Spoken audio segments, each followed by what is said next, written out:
Hello everybody and welcome back to the last tutorial in the man in the middle section, and right now we're going to cover some of the other options that we didn't cover in the previous two videos from this man in the middle framework. Let's open up our terminal. First of all, I will enlarge this and I will zoom it in so you can see everything better, and now I will navigate as usual to my directory, run the help menu, and let's see what options we're going to run. And right now we're going to run a bunch of the options at the same time. For example, we're going to run the regular options such as interface, gateway, spoof, and ARP. We already saw how captive portal works.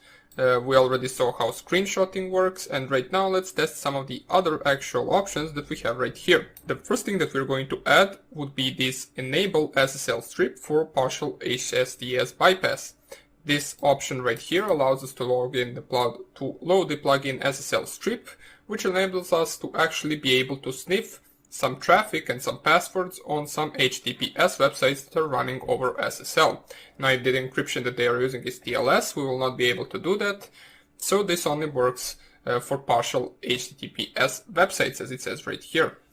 Now let's go down here. The next thing that we are going to use, we can simply just take a look at some of the interesting things, such as, for example, image randomizer. There is, I believe, an option to flip images. Here it is. This is a fun option that we can add.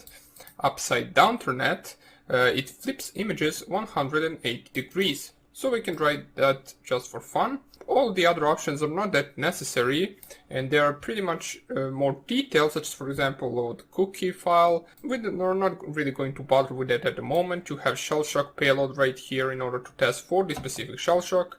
You can also try on your own to actually perform some different types of spoofing. As you can see, the ARP spoofing is not the only one that you have. You have ICMP, DHCP, or DNS spoofing. You have this file PWN option, which can actually backdoor executables that are being sent over HTTP. So if a target visits HTTP websites and tries to download a file from an HTTP website, you can simply just use this option and make them actually download your own file that you put on the actual web server, and therefore they will download your backdoor and run your malware. So right now let's go right here and use the options that we specified. We are not going to use this backdoor executable at the moment, since we really didn't learn what backdoor is for now. We will mention it in the system hacking section, which are going to be the next section of this actual course.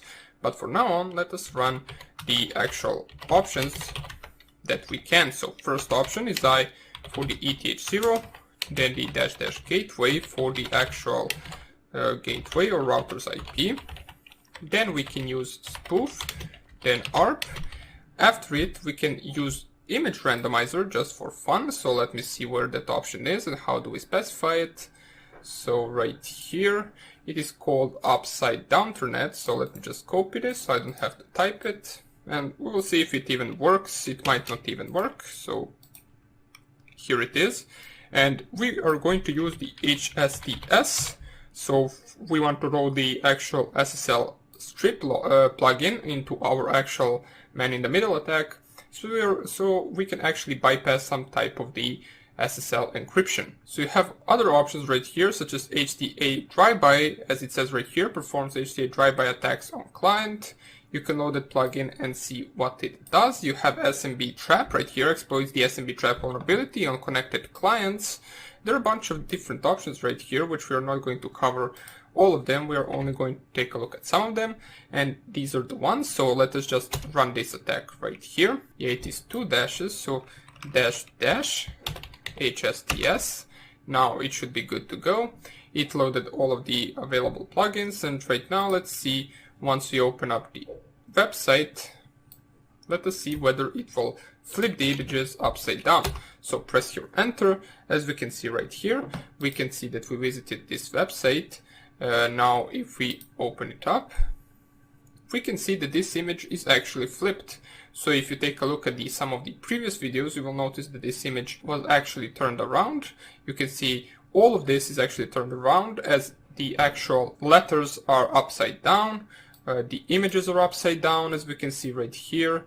all the images are upside down. So this is a little fun trick that you can perform if you want to, for example, have fun or something like that. You can simply just do this. It doesn't really do anything dangerous except flipping the images on websites. It will make the target be confused and not know what's going around them. So it is a fun little thing to do. But the more important thing that we can actually do with this tool is if we, for example, visit my router, and as you can see right here, as soon as it loads this page, it will ask us for the username and password for the router. Now whatever I type right here, so let's say 12345, and right here as well 12345, press here OK, you will see that we were actually managed to sniff the credentials for the router login. So you can see right here netcreds onto this IP address right here, which is the router's IP address on port 80. We managed to catch basic authentication with these credentials right here. So the username 12345 and the password 12345. So this tool is really powerful, as it can actually sniff passwords and usernames on HTTP websites and on HTTP websites or HTTPS websites that are running SSL once we perform the SSL strip. So as you can see, if we change simply to a normal actual username and password, let's say it is admin, even though it is not for this router, but let's just see if it will be able to sniff it, and it is able to sniff it. As we can see, admin gets printed out right here, so that works as well. Now if you go onto some HTTPS website, let's try with facebook.com for example. Okay, so as you will see, once you actually visit facebook.com, it will not get printed out right here that you're visiting facebook.com, because this is HTTPS website and it is also running over TLS or with the TLS encryption. Therefore, there is really nothing we can do.